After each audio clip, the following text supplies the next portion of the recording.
with Al Sharp. Yes, how you doing? I'm doing well. Good. I was a part of that Stonecrest election. My daughter-in-law was actually one of the candidates, and she won, young lady. And it was very important that they knew that we as parents were out there pushing them to get out there and vote. And she reached out and touched a lot of people for her to win. That's great. And I wish Mary Pat the same. That's great. That's wonderful. I'll be up that way in a few hours. Oh, I'll see you. I'm going to be there. I definitely want to meet you. As my wife always says, your boy's on. I'm a New Yorker myself, so I believe in everything you're doing because I've always been out there supporting us and pushing us. And when, I had my own company. When I was in management, I hired us. That was always my goal and understanding. So I love everything you do. Thank you. Thank you. And you keep doing it, brother, and I'll see you tonight. All right. Thank you so much. I'll be looking to meet you, Edward, tonight. And again, for you in the Atlanta area, do like Edward, meet me tonight. I'll be 5:30 at Lew Walker Center at 2538 Panola Road in Lithonia, and then at 6 running over to First St. Paul AME. And I want y'all to meet me there and be on time because I'm hitting them real on time because got to get back to New York late tonight. So don't come and they say he was here. Come and say, I heard what he had to say and participated in both events. Let's go to Kansas City to Robert. Robert, you're keeping it real with Al Sharp. Hey, how you doing, Brother Al? I'm good. How are you?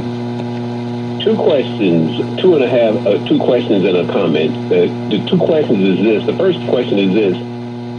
How is it that America has billions of dollars to spend on regime change in countries like Libya and now Syria, but they don't have any money to repair the infrastructure here in the United States where you got people up in Detroit drinking poisonous water? They don't have any money for that, but they got the money for regime change all over. That's the first question. The second question is, how does America spend billions of dollars in regime change in countries like Libya and Syria, where the presidents who were the presidents of those countries were democratically elected by the people of that country?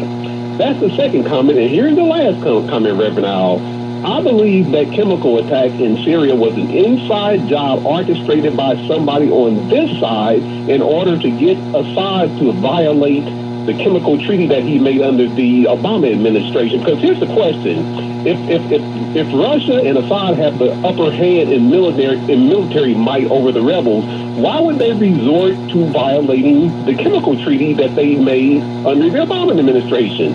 But the first question about why you still... All right, well, let me respond, Robert. Thank you for your call. One, I think you raise a very, very important point. If they can come up with the money, they being this Trump administration, this being the Make America Great, America First, I'm not president of the world, I'm president of the United States, yet he came up with this money. But they have not come up with the money. She talked about $1 trillion infrastructure. They haven't even gotten the bill together to go to Congress. He talked about creating jobs. Well, we had one of the worst job reports we've seen in months. I'm going to talk about that next segment. You're right. If you look at his president's projected budget of discretionary funds, cutting back on things like HBCUs from the money that President Obama was putting in it, but has money for Syria and has money to go and threaten, allegedly, and I put that in quotes, Russia. So it's a matter of priority. But the reverse of that is, how do we have time for everything but to stand up and fight to protect ourselves in this climate? How do we have time to deal with a lot of summer of foolishness, folly, but it can't get to a one conference that will sit down and say, wait a minute, how do we protect our kids' education? How do we protect our health care? So their priorities are clear. I challenge us on our priorities. What is important to you? in terms of you saying that you think it was an inside job, that they had the military might over the rebels, so why would they resort to chemical warfare? I've heard a lot of people raise the question. I'm no Assad sympathizer at all, but it is a question that one would have to ask, and we don't know the answer. And I don't think I've heard anyone in the UN even raise it from other nations of let's see what is really going on here. I can say this. I'm not a conspiracy theorist, don't subject to them, but I can say that I don't take at face value everything somebody says just because they say it. Because as one, I've been doing radio for years now. This year, 11 years, and I had radio before that, doing TV now. Been on MSNBC 6 years, every Sunday morning now, 8 a.m. And I can tell you a lot of stuff comes through media that has not been properly vetted and properly filtered. And then as a public figure, I know of misinformation they put on me all the time. And then they'll just say, oops, we got it wrong. But that's not going to be on the front page. They're front page foolishness. So I'm not suggesting that people go with a conspiracy theory. I am suggesting that you're right, we should question stuff until it really makes sense and we get down to the truth. Wayne in Chicago in the mighty WVON 1690, home of the governor, Cliff Kelly. Wayne?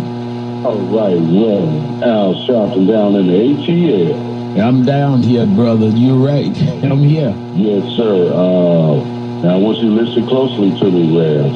All right. There is a member of parliament in Turkey. His name is Eren, E-R-E-N, Erdem, E-R-D-E-M.